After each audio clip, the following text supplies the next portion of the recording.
உடலுக்கு ரொம்பவே சத்து நிறைந்த நம்மளுக்கு ஆரோக்கியத்தை தரக்கூடிய பச்சை பசேல்னு கீரை கண்டிப்பாக வாரத்தில் ஒரு நாளாவது சேர்த்துக்கோங்க.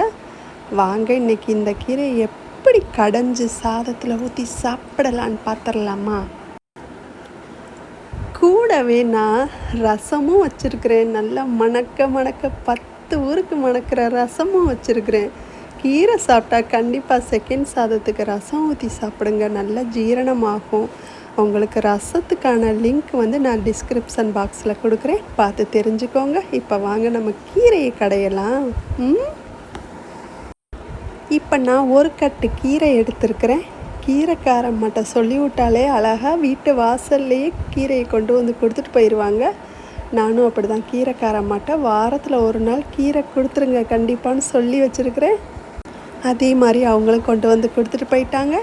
இந்த கீரையை நம்ம ஒன்று ஒன்றா தனித்தனியாக எடுத்து தான் க்ளீன் பண்ணணும், ஓகேங்களா? மொத்தமாக சேர்த்து நம்ம கையில் வச்சு க்ளீன் பண்ணக்கூடாது. அப்படின்னா உள்ளே களை செடிகள் இருக்கும் பாருங்கள். இது புல், கோரை புல்லுன்னு சொல்லுவாங்கள்ல, அது நிறையாவே இருக்கும். கீரை பறிக்கும்போது செடியாகவே பிடுங்கி எடுக்கும்போது இந்த மாதிரி களை செடிகள் கண்டிப்பாக வரத்தான் செய்யும். அதை நம்ம சமையலில் சேர்த்து சாப்பிட்டோம்னா ஒரு மாதிரி நறுச்சுன்னு இருக்கும்.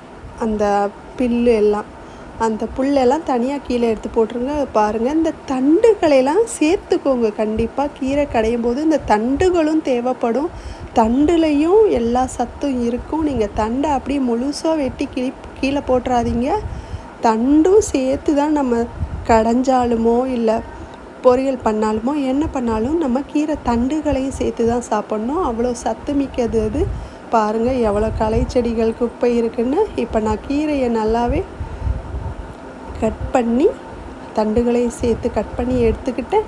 இப்போ இதை தண்ணியில் போட்டு நல்லா அலசணுங்க. ஒரு 3 தண்ணி 4 தண்ணி கூட சில நேரம் தேவைப்படும். ஏன்னா மழை நேரத்தில் கீரையில் கண்டிப்பாக மண் இருக்கும், மண் ஒட்டி பிடிச்சிருக்கும். அதை தண்ணியில் நீங்கள் போட்டு அலசினீங்கன்னா தண்ணியில் அடியிலேயே மண் கிடந்துரும். இதை பாருங்கள் எவ்வளோ மண் வந்திருக்குன்னு பாருங்கள்.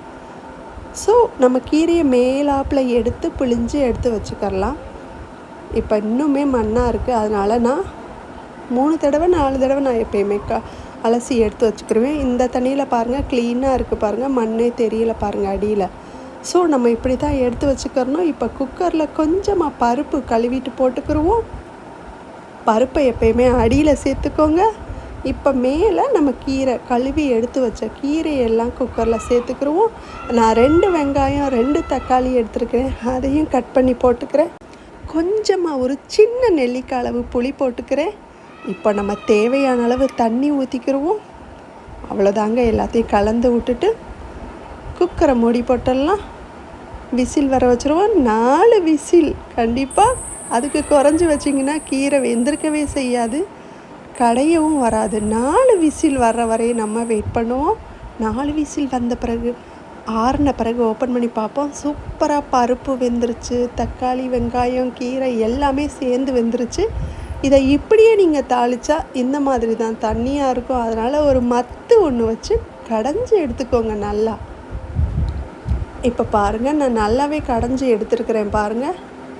ஃபஸ்ட்டு இருந்ததுக்கு இப்போ இருந்ததுக்கு நல்லாவே வித்தியாசம் தெரியுது இல்லையா? அந்த மாதிரி கடைஞ்சி எடுத்துக்கோங்க. இப்போ ஸ்டவ்வில் கடாய் வச்சுக்கிடுவோம். தேவையான அளவு கொஞ்சமாக எண்ணெய் ஊற்றிக்கிடுவோம். கொஞ்சமாக கடுகு உளுந்து பட்டை மிளகாய் போட்டுக்கோங்க. நம்மளுக்கு காரம் தேவைப்படும்ல, கண்டிப்பாக பெருங்காயத்தூள் போடுங்க, அப்போ தான் மணமணன்னு இருக்கும். இப்போ கீரையை எடுத்து ஊற்றிக்கலாம். உப்பு போட மறந்துடாதீங்க. அவ்வளோதாங்க, ஒரு கொதி தான்.